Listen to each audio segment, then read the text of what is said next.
Hey guys, it's Roderick and I'm here with Feud, Capote versus the Swans, Season 2, Episode 7, Beautiful Babes. Now, I know, but here's what happened.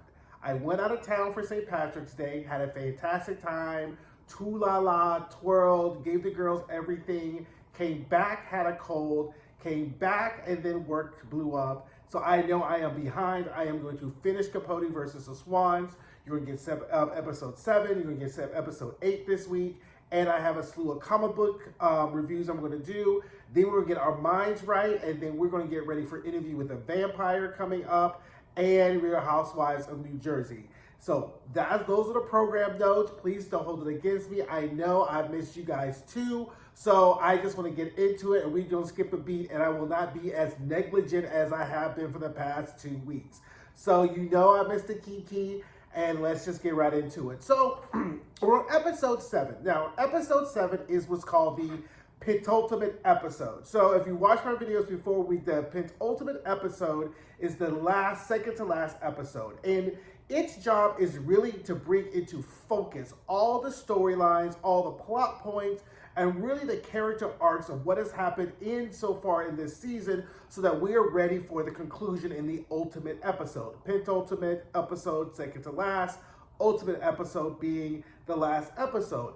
So I was kind of here waiting for kind of this big setup, and this episode really felt like this should have been what the season finale episode. As I was watching this, I was like, well, wait a minute here. Well, where else do we have to go? What else do we have to do? What else do we have to really see? So I don't know what the last episode is going to be because I haven't watched it yet, but I kind of really felt like this should have been the last episode. And again, when we got to the end of episode 4, I said I felt like this was 2 different stories or 2 really different seasons being cramped into one. I felt like we could have had the first 4 is really like one story, and then the last 5, 6, 7, 8 was really another one, because again, we're left with the question of whose story was it, and it's not really Truman's story. This story really feels like Babes. I'm not complaining because Naomi Watts has done a fantastic job. She should get all the awards, all the Emmys, and all the accolades.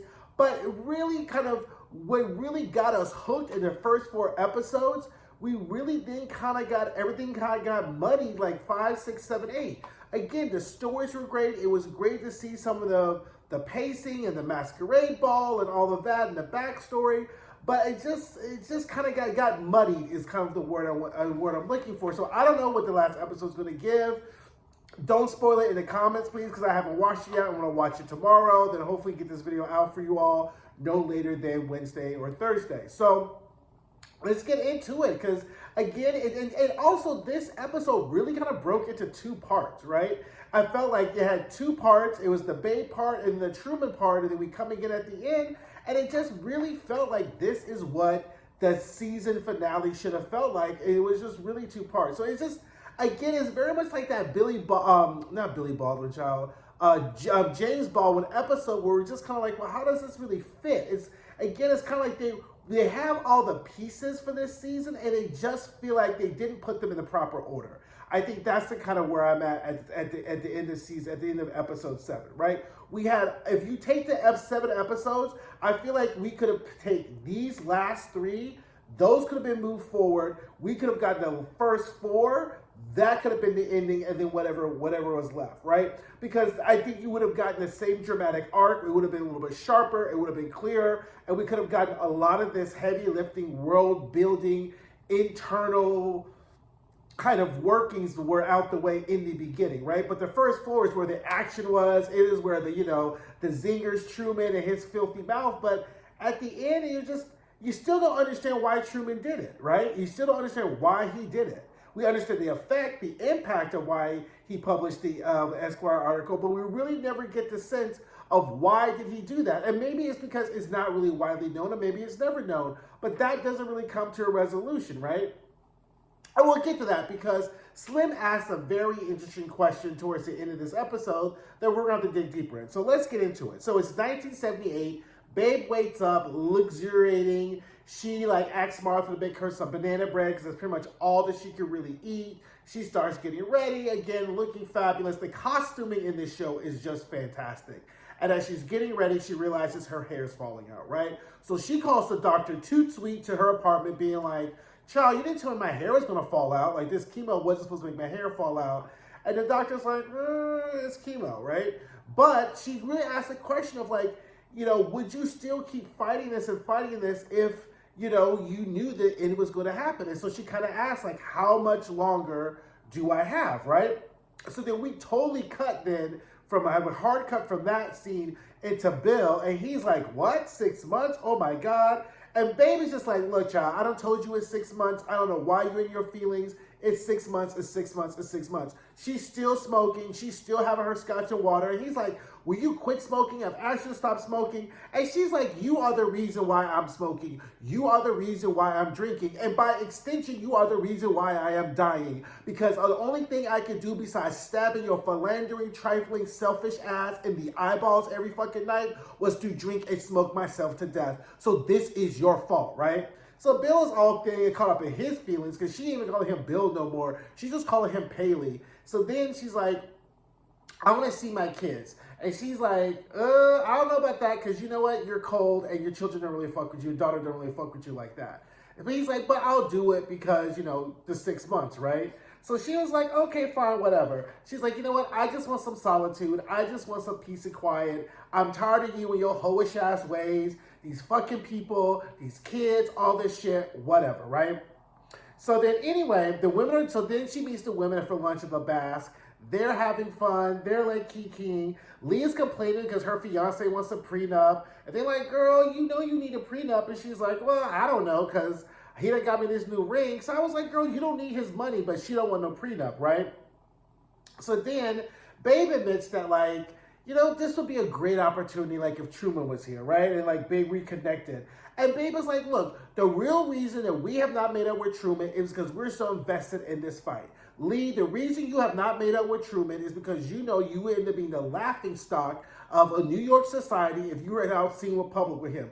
Now, CZ is the ride or die, and she don't care who sees her out with Truman because she's still there. But she also is like, girls, like, let's not get into this bullshit because y'all how y'all get when y'all start talking about Truman or whatever. And then she turns to Slim being like, look, you two entrenched in this shit too. And she's like, well, you have to admit it was the morality of the situation. She goes, bitch, I know you're not talking about morality when you the whole ass fucked my whole husband for I don't know how long, right? So then that kind of shut Slim up. And she was like, I just should have made it up. I should have made up with him earlier. When it came out, I just should have shrugged it off and then Jared never should have gotten to this point. Which, for the record, if we take the causal chain all the way back and say, well, if Truman really shouldn't have done it, yeah, you probably just should have shrugged it off, right? But again, as we saw in the first episode, which was so good, the affront to Babe was not necessarily about the article. It was Babe's ego, right? Like the whole thing with Bill fucking Happy Rockefeller, it wasn't the fact that he was cheating. It was the fact that he was cheating on someone who was so less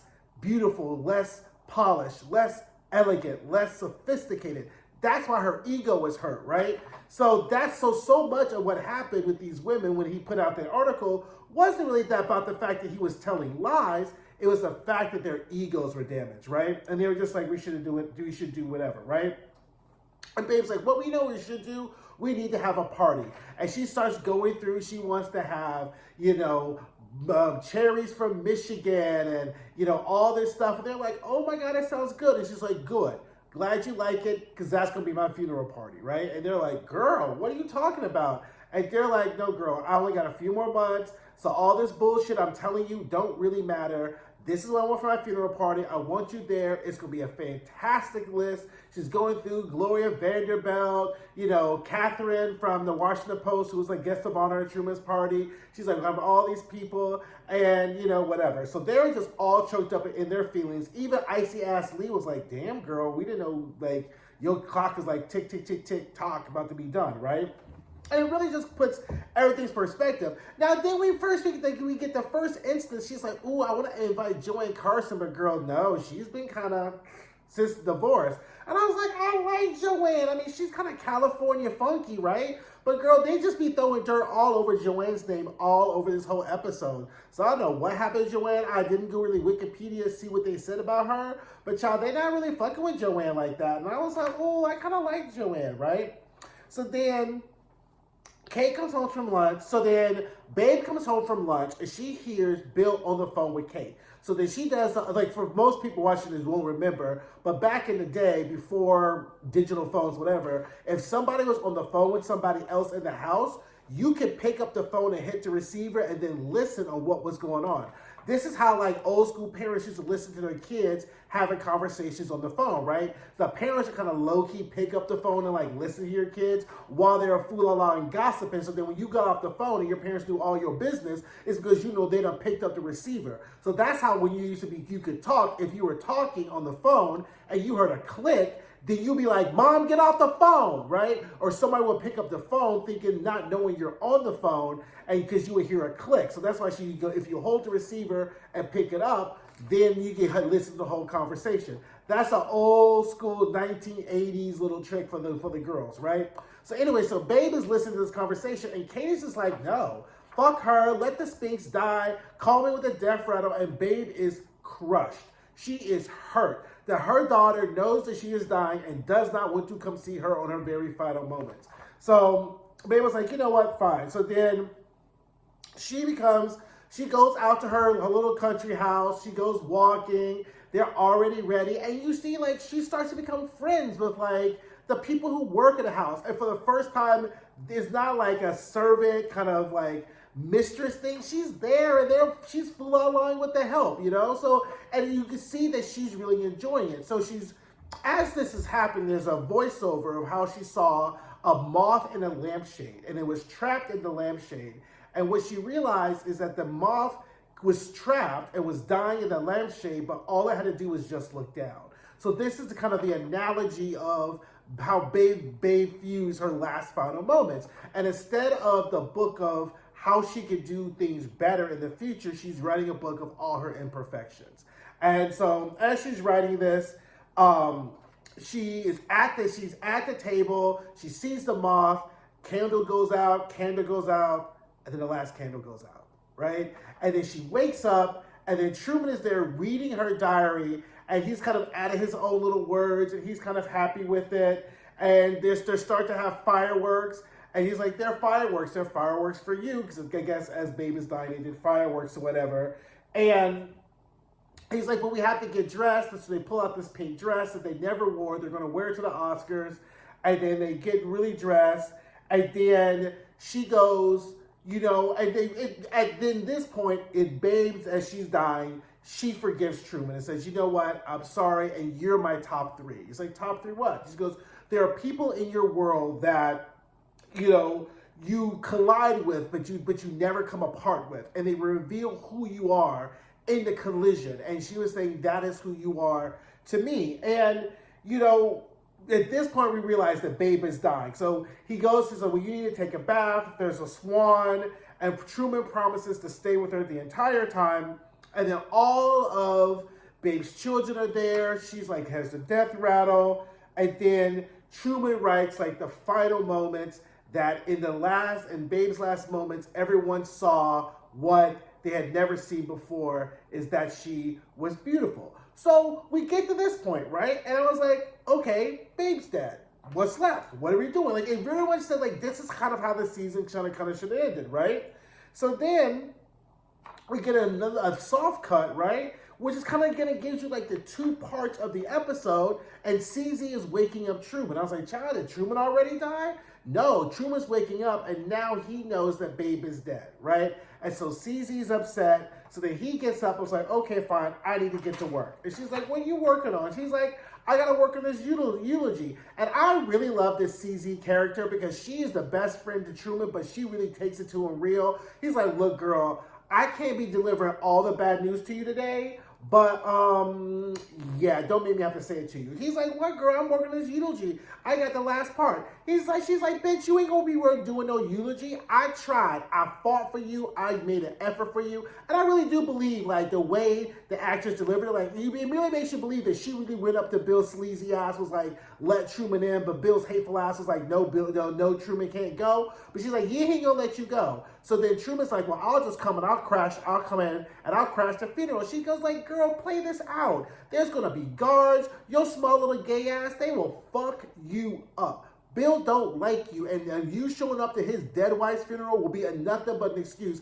for them to fuck you up. So stay the fuck at home. He's like, but I gotta get it out. I gotta read it. So then he reads the eulogy to CZ because she's like, okay, girl, look, I'll sit and listen to it, but I warned you. And it was a very, very beautiful eulogy. And he reads it to her, and then, he's just so tearful. And then, it's Babe's funeral, right? And it's just like, now we're actually at Babe's funeral. And it's exactly how she described it at La Basse.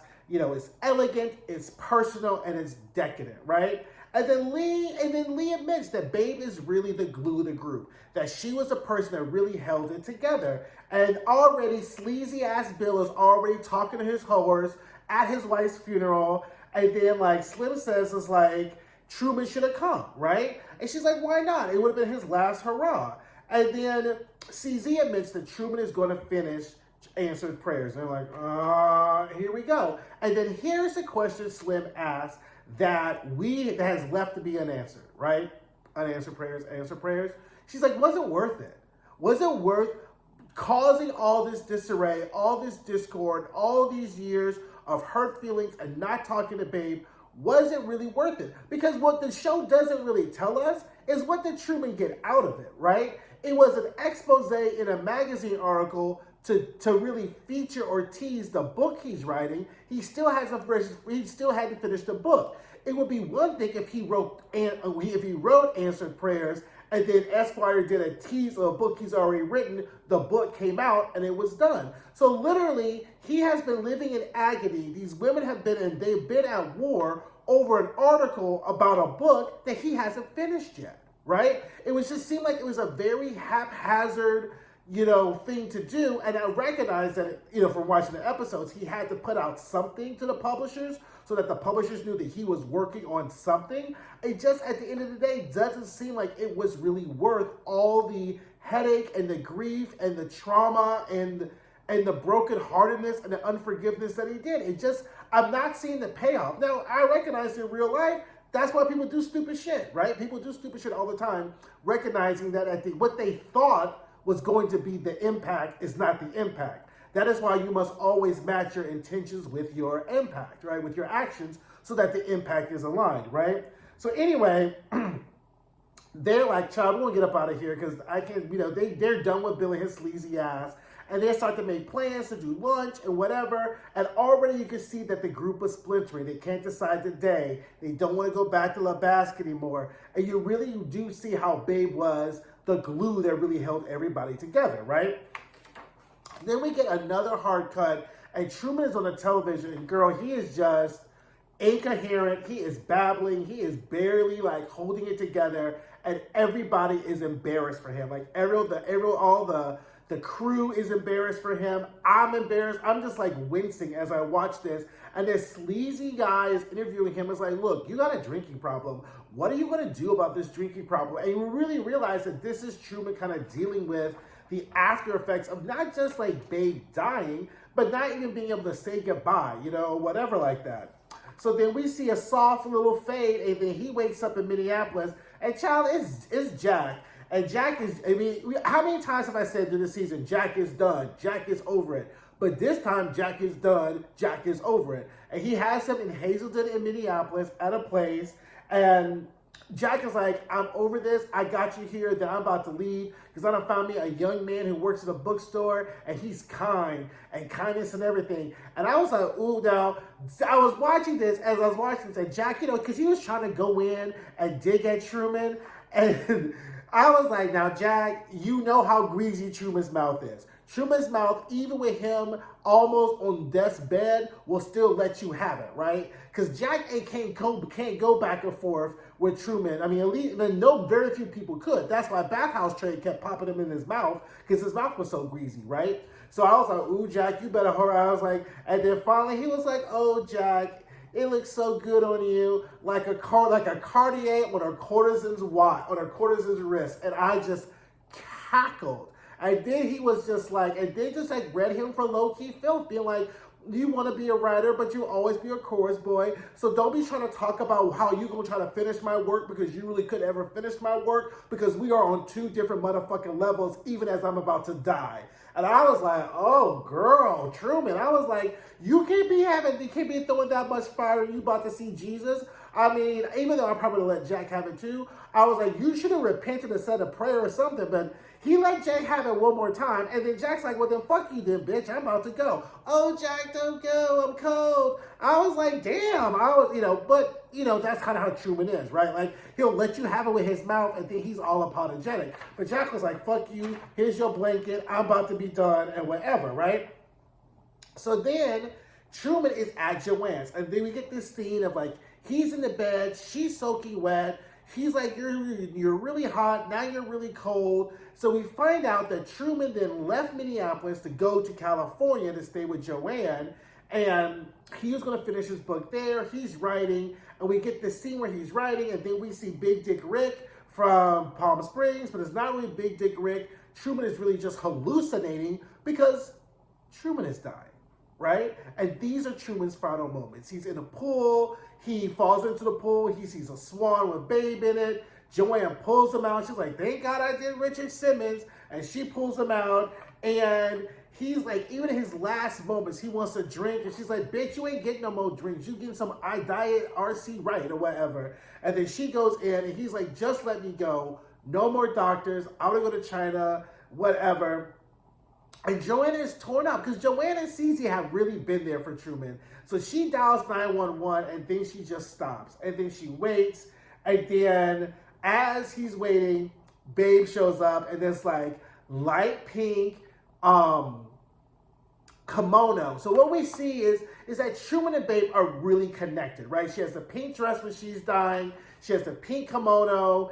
And they're both at their last moments showing up because they're so spiritually connected, giving each other the last things that they want. And she's like a blotter. I love the whole concept of a blotter. Like, I don't really fuck with Bloody Marys that much, but the whole concept of caviar, Bloody Marys, and Ritz crackers after you've been drinking, I may have to try that and let you guys know what it is. And then they start low-key talking about Joanne.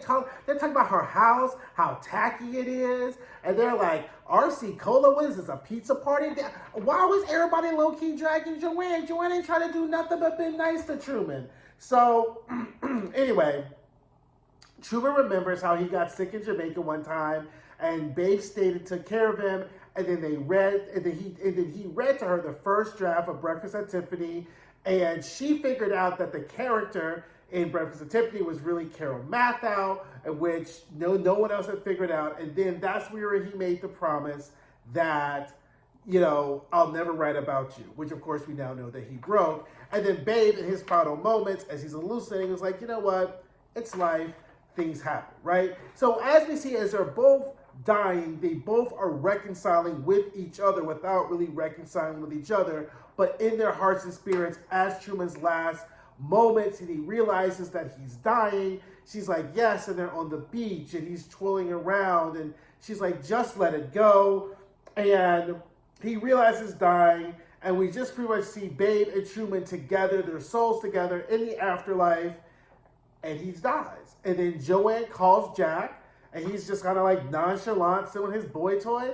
And I get it, Jack. Truman put you through it. Like, he really kind of did put you through it between Bathhouse Trade and Big Dick Rick. I get that. But you should have left a long time ago. You should have left when you walked in on that episode when you walked in after you had him out of California and then you brought him back home and he was with Bathhouse Trade. That is when you should have left. You should have left then and never came back. So I really can't feel bad for Jack. So I was just like, whatever, Jack. Get you some young piece or whatever. So anyway, he's like, yeah, well, how'd it happen? And then Joanne tells him that his last words were mama, mother, and beautiful babe, right? Which is the title of our episode. So again, this is what should have been the season finale episode. So I'm very curious on what our last episode is going to give us.